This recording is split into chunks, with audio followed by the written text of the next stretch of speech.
భోగిపళ్ళు పోయడంలో పాటించే పద్ధతులు ఏమైనా ఉన్నాయా?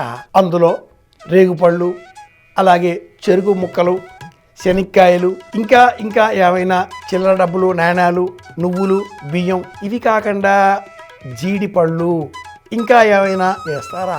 ఎలా పోయాలి? ఎందుకు పోయాలి? సంప్రదాయం ఏం చెబుతుంది? 5 ఏళ్ల వయసు లోపల ఉండే బాలబాలికలకు మాత్రమే జీడిపళ్ళుతో సహా ఇలా రేగుపళ్ళతో సహా కూడుకున్నటువంటి భోగి పళ్ళను వారిపైన దృష్టి తీయాలి. ఇది శాస్త్ర ప్రమాణం. చిన్నారి బాలబాలికలు ఎవరైతే ఇలా 5 ఏళ్ల లోపుగా ఉన్నారో మనవాళ్ళు మాత్రమే కాకుండా ఎవరైనా చుట్టుపక్కల వాళ్ళైనా కూడా సమష్టిగా సూర్యాస్తమయానికి 48 నిమిషాల కంటే పూర్వం ఉజ్జాయింపుగా 5 గంటలకే సూర్యాస్తమయం అయిన తదుపరి రేగుపళ్ళు పోస్తే ప్రయోజనం ఉండదు. కనుక 5 గంటల నుంచి 5:30 మధ్యలో రేగుపళ్ళు పోయవలసినటువంటి లేదా భోగిపళ్ళు పోయవలసినటువంటి కాలం. తూర్పు ముఖం ఉండేలాగున బారులుగా పీటలు వేసి ఆ తదుపరి పిల్లారులందరినీ వరుసగా కూర్చుండబెట్టి బొట్లు పెట్టి మంగళహారతి ఇచ్చి వారందరినీ పడమర వైపుగా తిరిగి కూర్చోమ్మని ముందుగా దిశ మార్చాలి.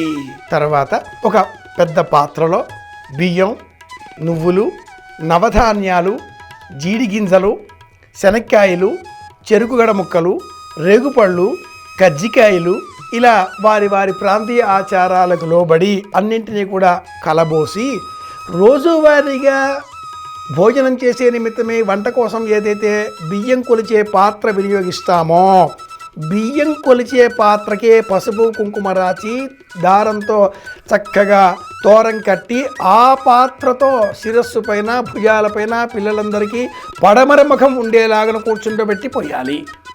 ఇది శాస్త్రం ప్రకారం భోగిపళ్ళు పోసే విధానం. ఇలా కాకుండా మనకు తోచినట్టుగా మనం చేస్తూ ఉన్నాం, అలా చేయకూడదు. తదుపరి ఆ పోసిన ఆ పళ్ళు అవన్నీ కూడా పిల్లలు తొక్కి కాసేపు ఇలా అలా చింతరవందర చేసిన తర్వాత మనం కాదు పిల్లలే వారిని ఆ వేదిక నుంచి పక్కకి రమ్మని చెప్పి పీటలు తీసేసి చాలా జాగ్రత్తగా ఆ వస్త్రంలో ఉండేటువంటి ఈ దిగబోసిన రేగుపళ్ళు ఇతర మిశ్రమాన్ని తిరిగి ఒక పళ్ళెల్లో పాత్రలోకి సేకరించుకొని వాటిని మేడపైన పక్షులకు ఆహారంగా అందజేయాలి. కుదరని ఎడల మొక్కల పాదుల మధ్యన నిమజ్జనం చెయ్యాలి.